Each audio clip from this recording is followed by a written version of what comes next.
A happy morning to all of you. After 3 talks, I think you still have energy left to listen to some interesting stories I have. And today I'm here to share some interesting journeys I have been part of. But let me start with a question. How many of you have dreams? We all have, right?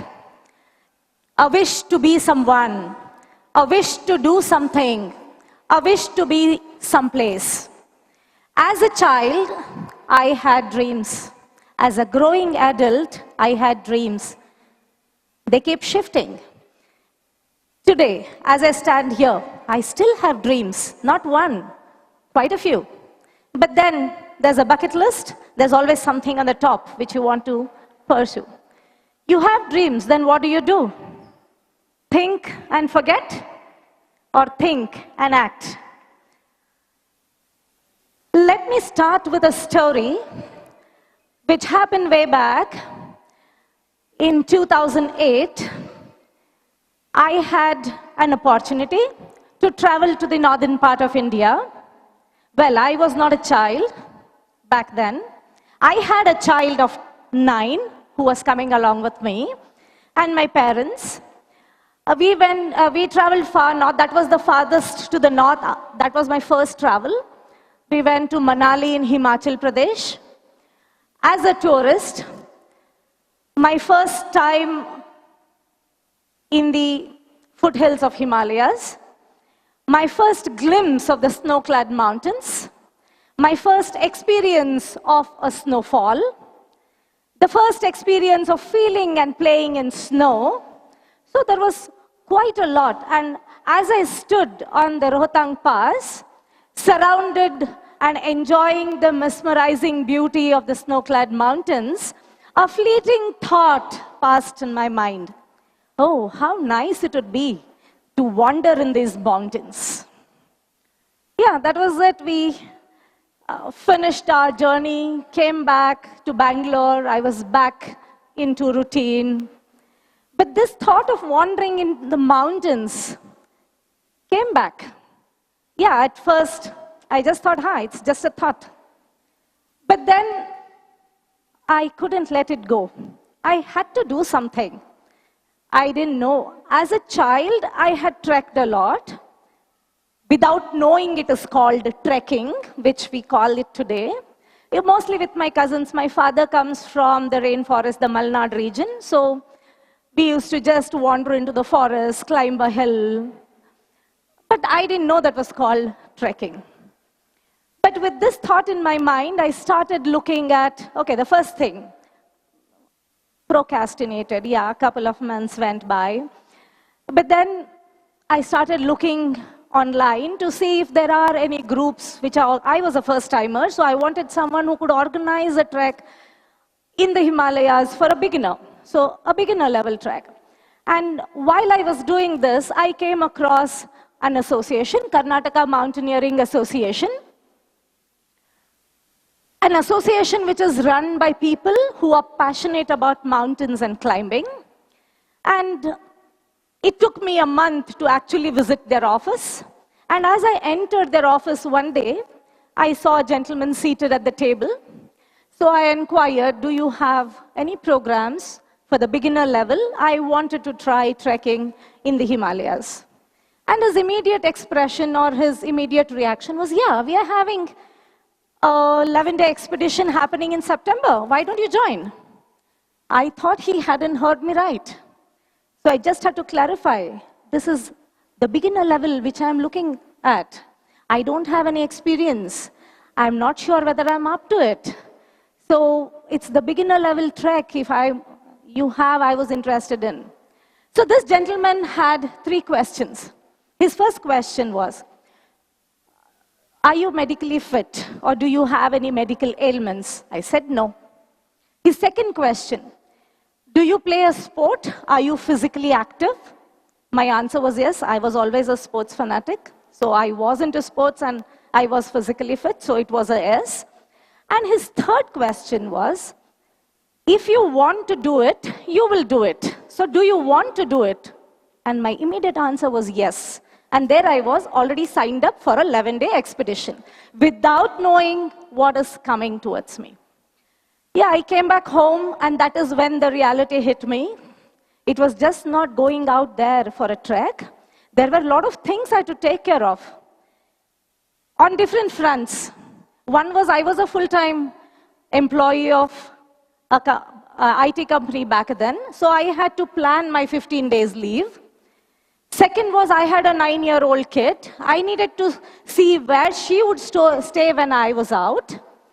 And the third one was I need to prepare myself physically to be able to do this trek, which was over a 11-day period. Yeah, eventually I figured out what I could do in each of these things. I found out ways. I went out, checked what kind of gear I required. So in the next 2 months, I was kind of preparing for it. And then I find it was September 2009. I was back in Manali for my first Himalayan trek. I met up with my co-trekkers. We were briefed about the terrain. So we were to reach a pass on the 5th day and following on the 9th day, after which we would be starting from Manali and going up to Dharamshala. So that was the route that was picked up. So we started day 1. We were somewhere here. This is my group. And you see the red circle? That was where we were supposed to be on day 5. It is Kalihani Pass. Yeah, day 1 went fine. Got to know my co-trekkers. It was interesting terrain we covered. Meadows, forests, boulders, etc. Day 4, we were somewhere closer, but at the base. And that night, we had a heavy snowfall. It was through the night. We had an early morning start because normally when you are covering a pass is an area between 2 valleys where generally it's easy for people to cross from one valley into the other valley through the mountains. So normally when we cover such passes, we have a very early start because it's quite a taxing day. You have to climb a lot to cross over to the other side. So we started very early, but because of the heavy snow the previous night, we had knee-deep snow and we were all trudging in knee-deep snow. Some of us got stuck in the snow. We had guides who helped us. And after a 6-hour climb, we finally reached the pass. So we were there around noon. 10 minutes, it was wonderful weather. We were happy to see the views of the other valley. And that is when things started to change. There was cloud cover. It became a whiteout. We couldn't see the person standing next to us. Heavy winds started blowing. It became terribly cold. And we were waiting there there was no guidance for us to move forward. So we were waiting for our leader to give us that signal to move forward. But then what had happened was because of this heavy snowfall, all our stuff, the sense the tents we stay in, the food we consume, that was coming on the horses.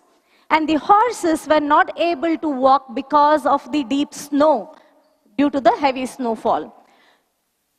Without tents and food and no habitation for the next 4 days after we crossed the pass, it was difficult for us to even start descending down. So a decision had to be made and the trek leader had to decide to turn back because there was no way we could go forward.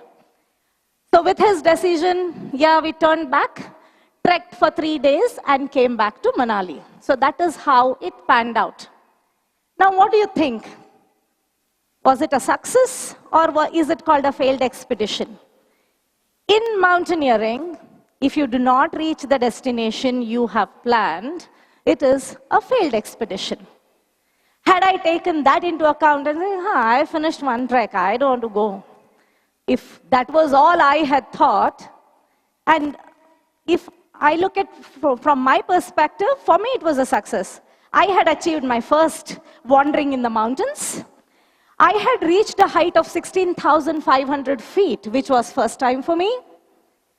I had learned to glissade in snow because when we turned back, we couldn't walk down plodding in snow, so we just decided to sit and slide. So one form of fast descent, so I had learned glissading in snow. I had learned to live outdoors. I had learned to pack minimally for such a trek because you have to carry your own stuff. And of all, the biggest mental block I had when I enrolled was, how do I stay without a bath for 10 days? And I had achieved that. It wasn't a great obstacle from my point of view. So I had a lot of firsts on this trek, which if I had not taken it the way, I wouldn't have enjoyed the journeys I have taken in the last 10 years. So it was more of a stepping stone for me to learn from. I still wouldn't call it a failure, though in the mountaineering world, it would be considered as a failed expedition. So this provided me a platform where I could explore more because I liked doing what I did, climbing the mountains, wandering.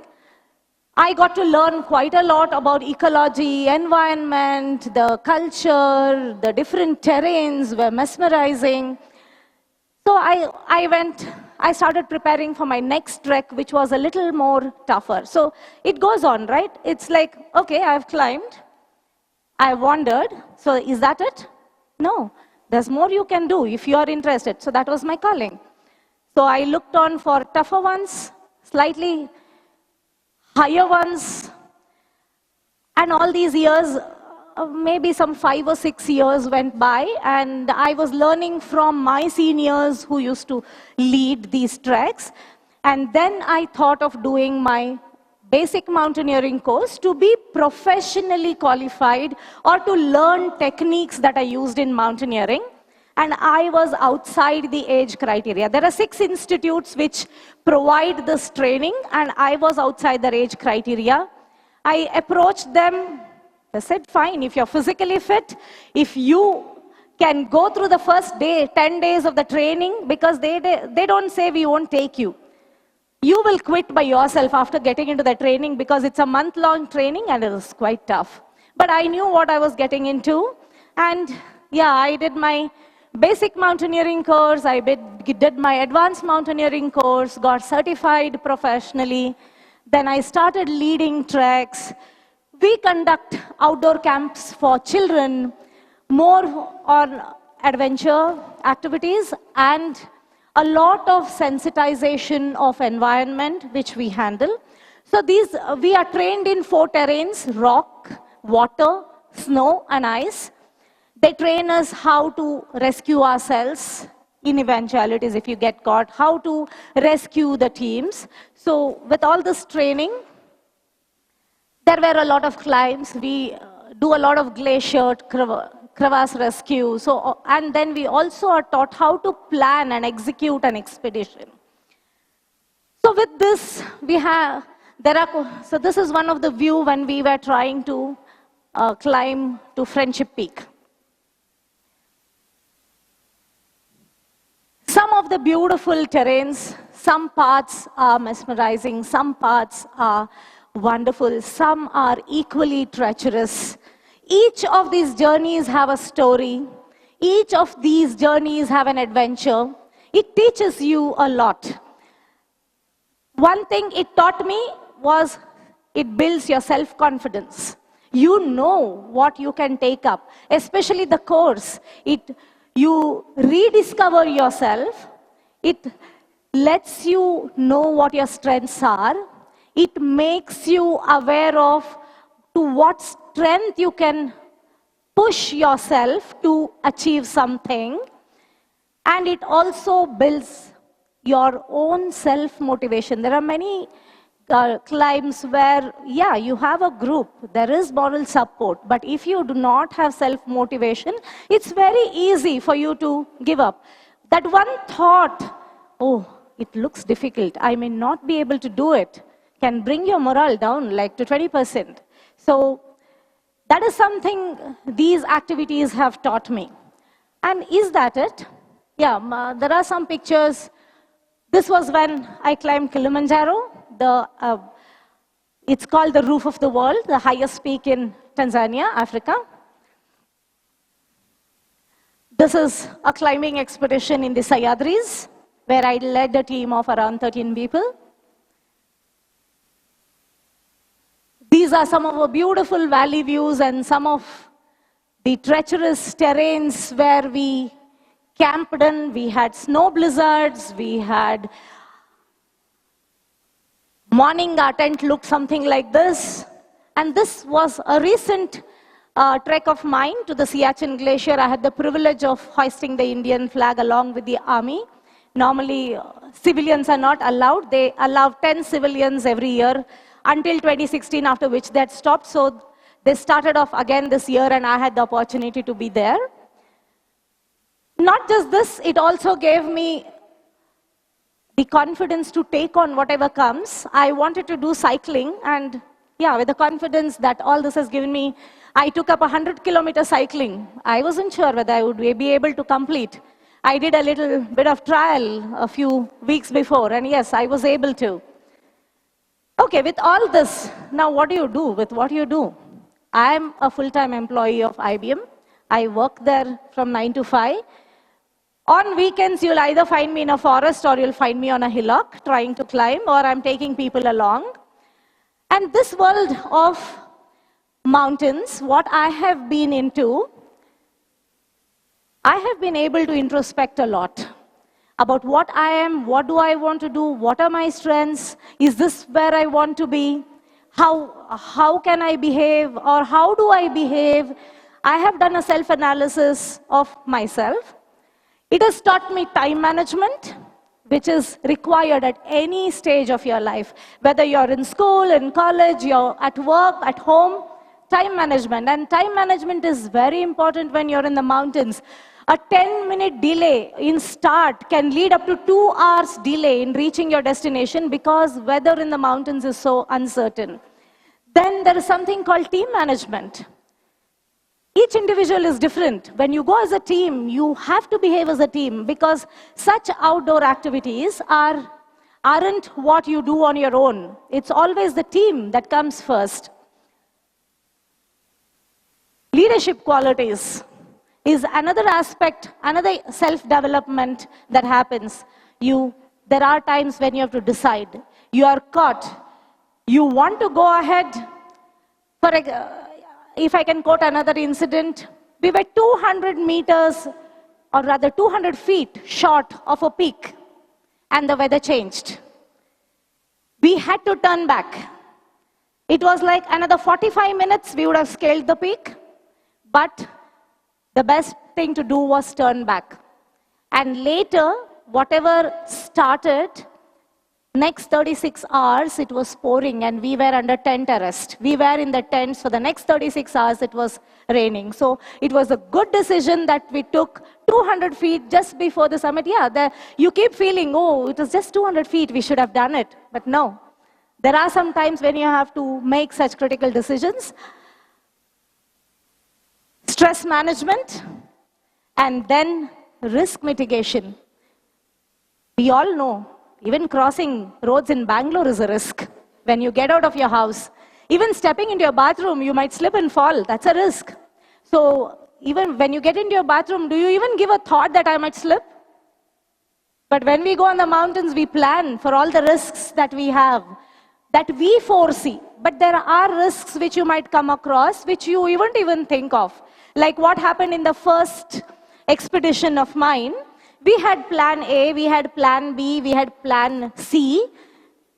After crossing the pass, if something doesn't happen, we'll follow this. After crossing the pass, if this doesn't work, we'll do this.